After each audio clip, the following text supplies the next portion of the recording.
الحمدللہ رب العالمین۔ درود پاک پڑھنے کے بشمار فضائل و برکات ہیں۔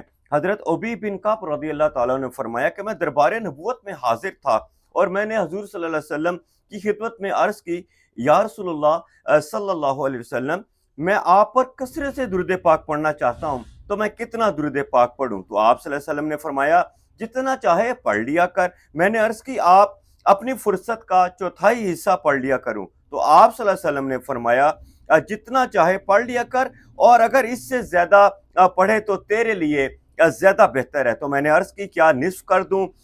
تو حضور صلی اللہ علیہ وسلم نے فرمایا، تجھے اختیار ہے، اور اگر بڑھا دے تو تیرے لیے زیادہ بہتر ہے۔ میں نے عرض کی، کیا 2/3 کر دوں؟ تو حضور صلی اللہ علیہ وسلم نے فرمایا، تجھے اختیار ہے، اور اگر اس سے بڑھا دے تو تیرے لیے زیادہ بہتر ہے۔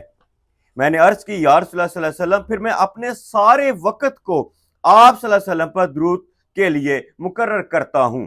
تو حضور صلی اللہ علیہ وسلم نے فرمایا، تو اس صورت میں تیرے سارے فکروں کی کفایت کی جائے گی اور تیرے گناہ بھی معاف کر دیے جائیں گے۔ اللہ پاک ہم سب کو زیادہ سے زیادہ درود پاک پڑھنے کی توفیق عطا فرمائے۔